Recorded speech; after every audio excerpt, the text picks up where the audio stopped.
मित्रांनो, तुम्हाला जर बँकेत जॉब पाहिजे आहे तर 13,217 जागांसाठी मेगा भरती निघालेली आहे. खासियत याची अशी आहे की क्लार्क आणि ऑफिसर्स लेवलच्या पोस्ट आहेत आणि त्याहीपेक्षा महत्त्वाचं म्हणजे अप्लाय करणं सुरू झालेलं आहे. 1 सप्टेंबर 2025 पासून ते 21 सप्टेंबर 2025 पर्यंत अप्लाय करू शकता. त्याहीपेक्षा महत्त्वाचं म्हणजे सिलेक्शन प्रोसेस अगदी सोपी आहे. पहिलं प्रिलिम एक्झाम होणार आहे आणि मग मेन एक्झाम होणार आहे. प्रिलिमिनरी एक्झामसाठी तुम्हाला 2.5 महिने तयारीसाठी मिळत आहेत आणि त्यापुढे पुन्हा 2.5 महिने आपल्याला मेन्ससाठी मिळणार आहेत. हा व्हिडिओ पाहिल्यानंतर तुम्हाला मी पुस्तकांची लिंक डिस्क्रिप्शन बॉक्समध्ये देणार आहे आणि तिथून तुम्ही लगेचच अभ्यास सुरू करू शकता आणि इझिली तुम्ही प्रिलिम आणि मेन्स क्रॅक करू शकता. सगळ्यात महत्त्वाची गोष्ट म्हणजे तुम्ही जर महाराष्ट्रातून अप्लाय करताय तर तुम्हाला इथली लोकल भाषा मराठी यायला हवी. जर मराठी भाषा तुम्हाला बोलता येते आणि बँकेत जॉब हवा असेल तर व्हिडिओ पूर्ण बघा, कारण PDF समजायला किचकट आहे, पण तुम्हाला आम्ही अगदी सोप्या भाषेत एक्सप्लेन करणार आहोत. सर्व काही समजून सांगते. सिलेबस काय असणार आहे, अभ्यास कसा करायचा, एक्झाम कशी असणार आहे आणि कोणासाठी किती पोस्ट आहेत, कसं अप्लाय करायचं, त्यामुळे व्हिडिओ शेवटपर्यंत बघा. तत्पूर्वी जर तुम्ही प्राजक्ता चौगुले HR या चॅनलवर नवीन असाल तर सबस्क्राईब करायला विसरू नका. चला तर मग सुरुवात करूया डिटेलमध्ये.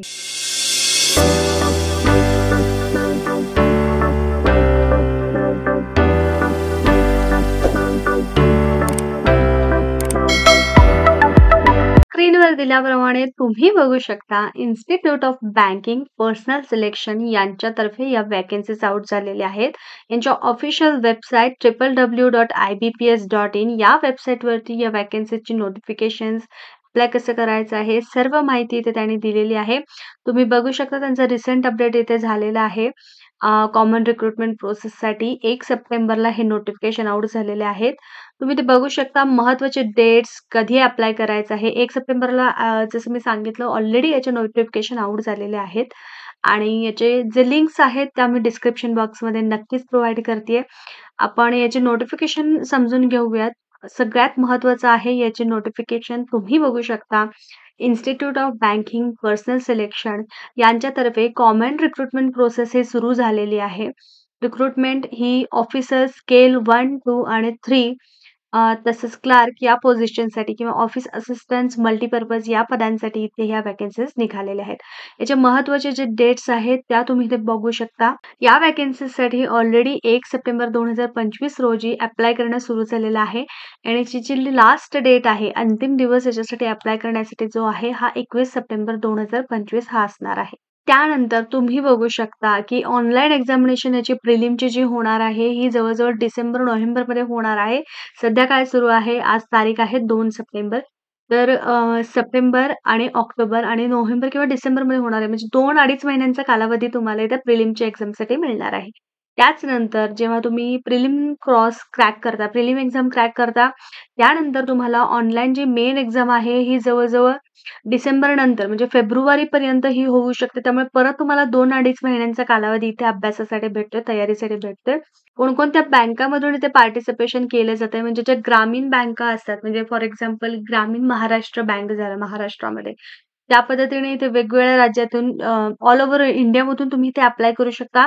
जर आंध्र प्रदेश या राज्यातून करताय तर आंध्र प्रदेश ग्रामीण बँक, आणि याच्यासाठी तेलुगू ही लँग्वेज येणं महत्त्वाचं आहे. एक महत्त्वाची सूचना मी इथं देऊ इच्छिते की तुम्ही ज्या राज्यातून इथे अप्लाय करणार आहात जॉबसाठी, तर तुम्हाला तिथली लोकल लँग्वेज येणं गरजेचं आहे. त्याच पद्धतीने आपल्या महाराष्ट्रातून महाराष्ट्र ग्रामीण बँकेसाठी इथे मराठी लँग्वेज येणं गरजेचं आहे. तसंच जर तुम्ही बिहारमधून करताय तर बिहार ग्रामीण बँक पटना, त्याच्यासाठी हिंदी लँग्वेज येणं गरजेचं आहे. जर तुम्ही आसामी आहात तर आसाममधून जर तुम्ही अप्लाय करताय तर आसामी, बेंगाली या तिथल्या लोकल लँग्वेजेस येणं गरजेचं आहे. अरुणाचल प्रदेशसाठी इंग्लिश हे कंपल्सरी आहे. त्याच पद्धतीने मणिपूर झालं, मणिपूर रुरल बँकसाठी जर अप्लाय करताय तर मणिपुरी लँग्वेज येणं गरजेचं आहे.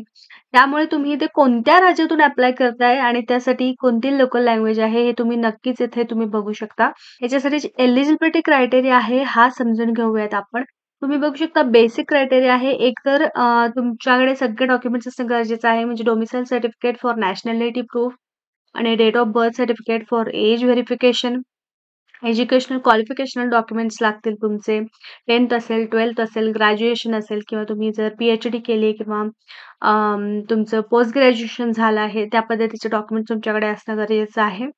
आणि तुमचे अपडेटेड फोटोग्राफ्स असणं तुमच्याकडे गरजेचं आहे. आधार कार्ड, पॅन कार्ड सुद्धा इथे लागणार आहे. त्याच पद्धतीने सगळ्यात महत्त्वाचं तुमच्याकडे इंडियाची नक्कीच ती तुमच्याकडे आहे. भारताची सिटिझनशिप असणं गरजेचं आहे. ते सोडून जर तुम्ही नेपाळमधून, भूतानमधून अप्लाय करताय तरी सुद्धा इथे अप्लाय करू शकता किंवा तिबेटियन रेफ्युजीज असाल तरी सुद्धा तुम्ही ते अप्लाय करू शकता. त्याचे काही क्रायटेरिया आहेत, तो तुम्ही ते नक्कीच बघून घ्या.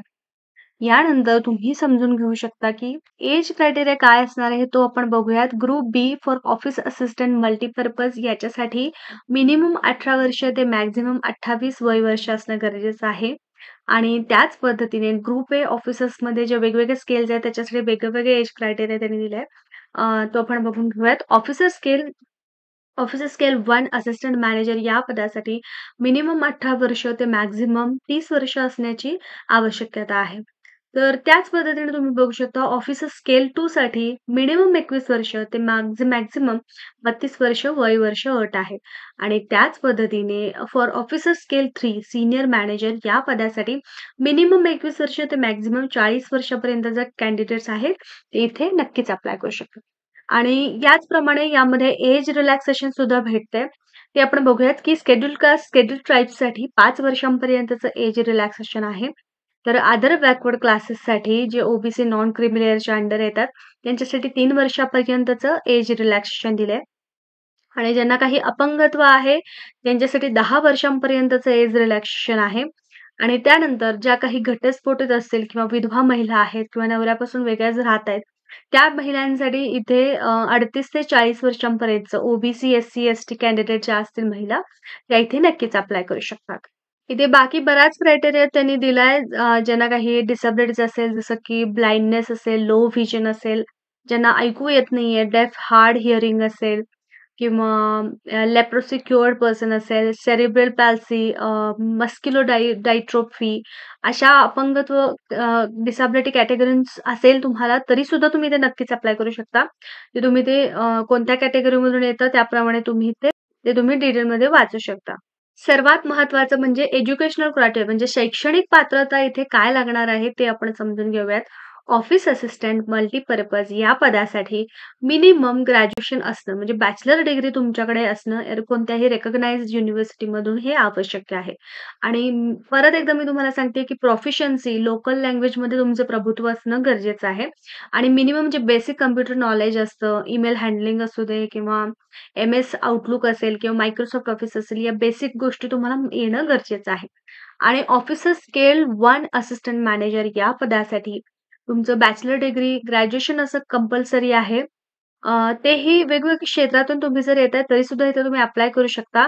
ॲग्रीकल्चर असेल, हॉरिकल्चर असेल, फॉरेस्ट्री असेल किंवा ॲनिमल हसबंडरी असेल, वेटरनरी सायन्स आहे, ॲग्रीकल्चरल, इंजिनिअरिंग किंवा इन्फॉर्मेशन टेक्नॉलॉजी झालं, मॅनेजमेंट आहे, लॉ आहे, इकॉनॉमिक्स आहे, तरी सुद्धा तुम्ही ते अप्लाय करू शकता.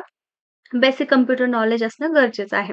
आणि स्केल 2 जनरल बँकिंग ऑफिसर्ससाठी सुद्धा मिनिमम ग्रॅज्युएशन असणं मी जे वरती तुम्हाला वेगवेगळ्या शाखा सांगितल्या त्यातून असणं तुम्ही कंप्लीट केलेलं असेल तर नक्कीच तुम्ही इथे अप्लाय करू शकता. फक्त एक महत्त्वाची गोष्ट आहे, की याच्यामध्ये 2 वर्ष तुम्हाला एक्सपिरियन्स असणं गरजेचं आहे बँकेमध्ये किंवा कोणत्याही फायनान्शियल इन्स्टिट्यूटमध्ये.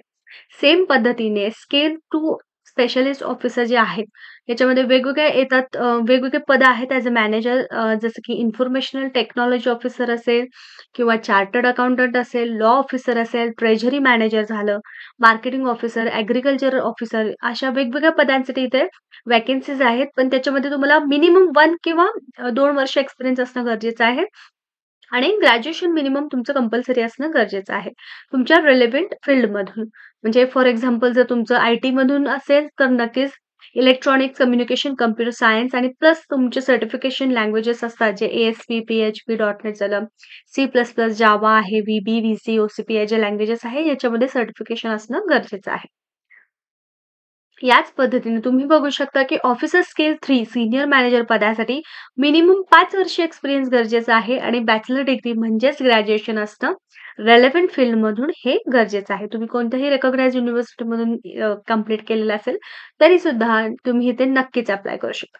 सर्वात महत्त्वाचं म्हणजे स्केल 1 पदासाठी, ऑफिस असिस्टंट या पदासाठी फ्रेशर्ससाठी ही सुवर्ण संधी आहे, कारण ह्याच्यामध्ये कोणताही एक्सपिरियन्स त्यांनी मागितला नाहीये आणि जास्त व्हॅकन्सीज या फ्रेशर या कॅन्डिडेटसाठी निघालेल्या आहेत. जवळ-जवळ 13,000च्या आसपासच्या जागा आहेत. त्यामुळे फ्रेशर्ससाठी ही एक सुवर्ण संधी आहे, जर तुम्हाला बँकिंग क्षेत्रामध्ये जॉब हवा असेल. इथे ऑलरेडी त्यांनी सांगितलंय, की प्रोफिशियन्सी इन लोकल लँग्वेजेस असणं गरजेचं आहे. त्याच पद्धतीने तुम्ही इथे बघू शकता ॲप्लिकेशन फी काय असणार आहे. तर ऑफिसर स्केल 1, 2 आणि 3 या पदासाठी जर तुम्ही इथे अप्लाय करताय, तर 175 इतकी फी असणार आहे एस-सी, एस-टी, पी-डब्ल्यू-डी कॅन्डिडेटसाठी आणि 850 अदर कॅटेगरीसाठी. आणि ऑफिस असिस्टंट मल्टीपर्पज या पदासाठी इथे processing fee 175 SC, ST, PWBD, ESM आणि डी-ई-एस-एम या कॅन्डिडेटसाठी असणार आहे आणि 850 इन्क्लुजिंग ऑफ जी-एस-टी हे अदर कॅन्डिडेटसाठी असणार आहे. पेमेंट मेथड आहे ही ऑनलाईन मेथड असणार आहे. तुम्ही ऑनलाईन याची फीज पे करू शकता. आता तुम्ही बघू शकता याची जी ऑनलाईन एक्झामिनेशन स्ट्रक्चर आहे ते आपण समजून घेऊयात. प्रिलिमिनरी एक्झामिनेशनसाठी ऑफिस असिस्टंट मल्टीपर्पजसाठी इथे टेस्ट होणार आहेत. या 2 आहेत रिझनिंग आणि न्यूमेरिकल एबिलिटी. तुम्ही बघू शकता नंबर ऑफ क्वेशन्स येते रिझनिंगसाठी 40 आणि न्यूमेरिकल एबिलिटीसाठी 40 म्हणजे एकूण 80 मार्क्स साठी ते क्वेशन्स विचारले जाणार आहेत. ज्याचं ड्युरेशन आहे 45 मिनिट. तसंच ऑफिसर स्केल 1 याच्यासाठी सुद्धा रिझनिंग आणि क्वांटिटेटिव्ह ॲप्टिट्यूड याच्यावरती 80 प्रश्न, 80 मार्क्स आणि 45 मिनिटांचा अवधी तुम्हाला देण्यात येणार आहे. यानंतर आपण बघूयात मेन एक्झामिनेशनसाठी ऑफिस असिस्टंट मल्टीपर्पजसाठी कोणते-कोणते सब्जेक्टवरती तुम्हाला अभ्यासाची तयारी करायची आहे.